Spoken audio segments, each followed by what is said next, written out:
शालीमार से चेन्नई 128 किलोमीटर प्रति घंटे की रफ्तार से जा रही ट्रेन नंबर 12841 कोरोमंडल एक्सप्रेस, जिसमें बंगाल और बांग्लादेश के कई ऐसे लोग सवार थे जो साउथ इंडिया अपने ट्रीटमेंट के लिए जा रहे थे। वो अपने गंतव्य तक पहुंचने से पहले ही उड़ीसा के बालासोर और भद्रक के बीच बानागा रेलवे स्टेशन पर डिरेल होकर दूसरे पटरी पर आ गई। इसी दौरान बेंगलुरु से आ रही train number 12864 Yeshwantpur Howrah Duronto express Coromandel express के डब्बों से जा टकराई, जिसमें 275 लोगों की मौत हो गई और 1200 से अधिक लोग घायल हो गए। यह ट्रेन एक्सीडेंट भारतीय रेलवे के इतिहास का तीसरा सबसे बड़ा भयानक एक्सीडेंट माना जा रहा है। पर इस एक्सीडेंट के बाद दिल को छू लेने वाली तस्वीर भी देखने को मिली, जब उड़ीसा के अस्पतालों में लोगों की लंबी लाइनें लग गई ब्लड डोनेट करने के लिए, ताकि घायलों को सही समय पर इलाज हो सके। शुरुआती इन्वेस्टिगेशन में इलेक्ट्रॉनिक सिग्नल का फेल होना इस एक्सीडेंट का कारण माना जा रहा है। पर इस एक्सीडेंट ने मौजूदा सरकार को कटघरे में खड़ा कर दिया है कि आखिर किन कारणों से ये एक्सीडेंट हुआ। ये भी अब तक साफ हो चुका है कि इस रूट पर दो ट्रेनों की टक्कर को रोक पाने वाली कवर सिस्टम इंस्टॉल नहीं थी, जिसको लेकर रेल मिनिस्टर और पीएम मोदी ने पिछले साल से लगातार बातें की थी। ऑपोजिशन ने रेल मिनिस्टर अश्विनी वैष्णव से मोरल ग्राउंड पर इस्तीफे की मांग की है। आइए दोस्तों, आज की इस वीडियो में समझने का प्रयास करते हैं कि एक्चुअली में क्या हुआ था, किन कारणों से ये दोनों ट्रेन के डिब्बे आपस में भिड़ गए, क्या अगर कवर सिस्टम लगा होता तो इस एक्सीडेंट को टाला जा सकता था, और क्या रेल मिनिस्टर अश्विनी वैष्णव को रिजाइन करना चाहिए। आइए जानते हैं। भारतीय रेलवे का तीसरा सबसे बड़ा एक्सीडेंट उड़ीसा के बालासोर और भद्रक स्टेशन के बीच बानागा स्टेशन पर हुआ। इस स्टेशन पर दो मेन लाइन और दो लूप लाइन थी। अब मेन लाइन वैसे ट्रेनों के लिए होती है जैसे कि सुपरफास्ट, मेल या फिर एक्सप्रेस ट्रेनें, जिन्हें स्टेशन पर नहीं रुकना होता है और वो अपने मैक्सिमम स्पीड के साथ स्टेशन को स्किप कर सकते हैं।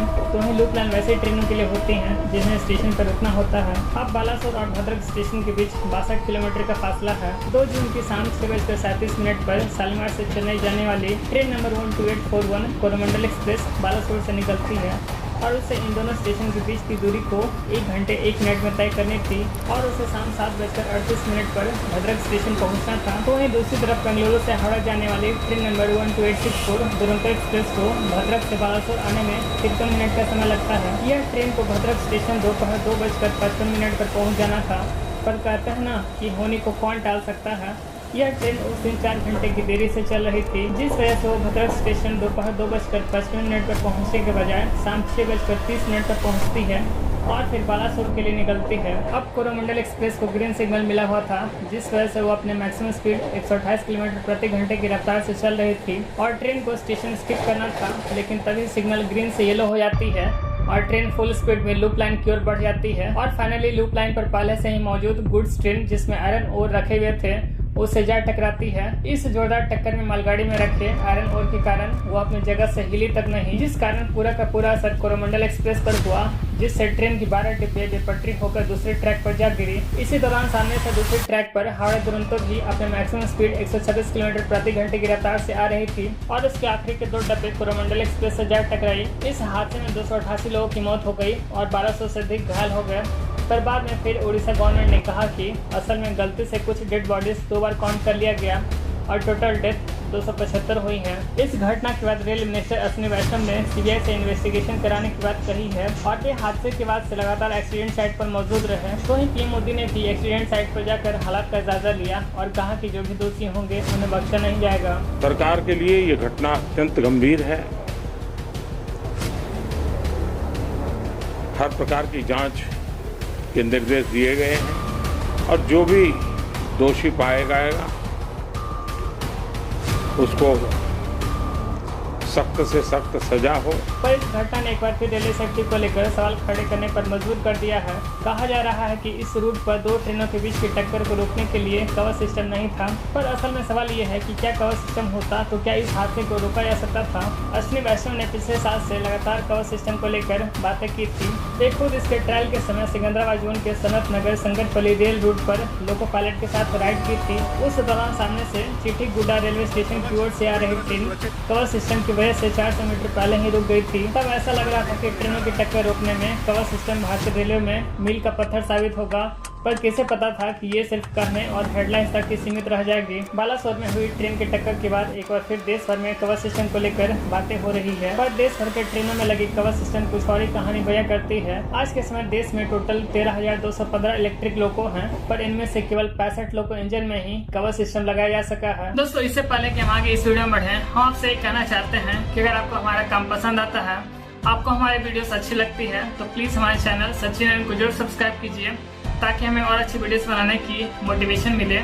चलिए टॉपिक पे वापस आते हैं। दरअसल ये डिवाइस इंजन और ट्रैक दोनों में लगे होते हैं और 1 किलोमीटर में इस सिस्टम को लगाने की कॉस्ट ऑलमोस्ट 50 लाख रुपए होती है। और आंकड़े बताते हैं कि अब तक केवल 1445 किलोमीटर को ही कवच सिस्टम से लैस किया गया है, जो कि न्यू दिल्ली और मुंबई लाइन पर इंस्टॉल्ड है। अब भारत में टोटल 68,000 किलोमीटर रेलवे ट्रैक्स हैं, पर जिस स्पीड से कवच सिस्टम को लगाया जा रहा है उस स्पीड से 2030 तक भी इसे इंटर रेलवे सिस्टम में लगाया जाना काफी मुश्किल दिखाई पड़ता है। पर क्या अगर कवच सिस्टम इस रूट पर इंस्टॉल्ड होता तो इस एक्सीडेंट को रोका जा सकता था? तो इसका जवाब है नहीं, क्योंकि कवच सिस्टम 2 ट्रेनों के टक्कर को रोकता है, पर इस इंसिडेंट में कोरोमंडल एक्सप्रेस डिरेल हुई थी। अब आप सोच रहे हो कि बाद में ट्रेन गुड्स और दुरंतो ट्रेन से भी तो टकराई थी। तो दरअसल कोरोमंडल एक्सप्रेस को क्योंकि ग्रीन सिग्नल मिली हुई थी, उसे मेन लाइन से स्टेशन को स्किप करना था, जिसे ट्रेन के लोको पायलट ने भी कंफर्म किया, जिस वजह से पायलट अपने फुल स्ट्रेंथ में ट्रेन चला रहा था और इसी स्पीड में अचानक सिग्नल बंद हो जाता है और ट्रेन लूप लाइन की ओर बढ़ जाती है और डिरेल होने के बाद गुड्स ट्रेन से टकरा जाती है। ऐसे में अगर कवच सिस्टम लगा भी होता तो भी वो इस स्पीड में इतने कम समय में ट्रेन को गुड्स ट्रेन से टकराने से पहले नहीं रोक सकती थी। ठीक इसी तरह जब कोरोमंडल एक्सप्रेस के डब्बे दुरंतो से टकराई, उस केस में भी अगर दुरंतो में अगर ये सिस्टम लगा होता तो भी उसे नहीं रोक पाती, क्योंकि ट्रेन टकराने से पहले ही उसके आधे से ज्यादा डब्बे निकल चुके थे। ऐसे में सबसे बड़ा सवाल ये खड़ा होता है कि कोरोमंडल एक्सप्रेस को जिससे पहले ग्रीन सिग्नल मिला था उसे लूप लाइन में लिया गया। इस हादसे के बाद अपोजिशन पार्टी मोदी सरकार पर लगातार निशाना साध रहे हैं और ये सही भी दिखाई पड़ता है, पर अगर आंकड़े पर नजर डालें तो कुछ और ही कहानी दिखाई पड़ती है। जैसे कि यूपीए के आखिरी 9 सालों में 2006 से लेकर 2014 के बीच 1477 ट्रेन एक्सीडेंट हुई, जिसमें 2217 लोगों ने अपनी जान गंवाई। तो ही मोदी सरकार के 9 सालों में 638 ट्रेन एक्सीडेंट हुई, जिसमें 2015 से 2023 के बीच 781 लोगों ने अपनी जान गंवाई। हालांकि बालासोर ट्रेन एक्सीडेंट में 275 लोगों की मौत इसमें शामिल नहीं है। ये आंकड़े जाहिर करते हैं कि यूपीए सरकार की तुलना में मोदी सरकार में ट्रेन एक्सीडेंट में साफ तौर पर कमी आई है।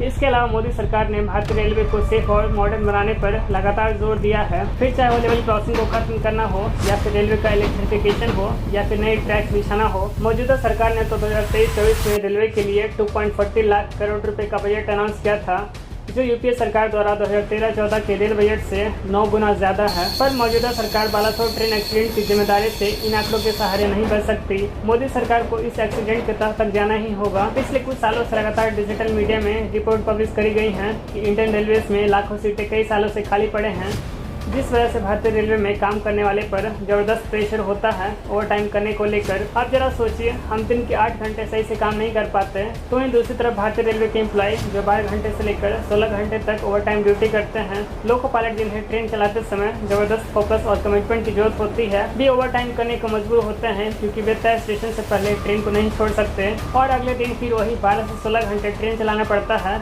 ऐसे में उनकी एफिशिएंसी पर डेफिनेटली असर पड़ता होगा। ऐसे में सरकार को जल्द से जल्द वैकेंट सीट्स को भरना चाहिए ताकि एम्प्लॉय एफिशिएंटली काम कर पाए। और भारत जैसा देश जहां बेरोजगारी अपने चरम पर है, तो ऐसे में क्यों सरकार सीट्स नहीं भरना चाहती है, ये अपने आप में एक बड़ा सवाल है जिसे मीडिया को सरकार से पूछना ही चाहिए। इसके अलावा इस हादसे के बाद अपोजिशन ने सवाल खड़े किए कि जब कभी भी ट्रेन हादसा हुआ तब फिर रेल मिनिस्टर ने रिजाइन कर दिया था, तो रेल मिनिस्टर अश्विनी वैष्णव क्यों नहीं रिजाइन कर सकते हैं? उन्हें तत्काल रिजाइन करना चाहिए। क्यों पीएम मोदी रेल मिनिस्टर से रेजिग्नेशन नहीं मांग रहे हैं? ये सवाल वैसा तो पॉलिटिकल है, पर मेरा मानना है कि उन्हें रिजाइन नहीं करना चाहिए। ऐसा इसलिए क्योंकि क्या उनके रेजिग्नेशन से जो हादसे हो चुके हैं उनके परिणाम बदले जा सकते हैं? ऑफ कोर्स नहीं, बल्कि उनके रेजिग्नेशन से एक्सीडेंट साइट पर जो ट्रैक को ठीक कराया जा रहा है ताकि ट्रेनें वापस से ऑन शेड्यूल चल सके, उस पर असर पड़ सकता है। इसके अलावा ट्रेन एक्सीडेंट की इन्वेस्टिगेशन में भी इसका असर पड़ सकता है। पर हमारा ये कहना बिल्कुल भी नहीं है कि अश्विनी वैष्णव को इस एक्सीडेंट के प्रति अकाउंटेबल नहीं ठहराया जाना चाहिए। वे बेशक इस एक्सीडेंट के सबसे बड़े जिम्मेदार की पोस्ट पर हैं, पर ये रिजाइन करना,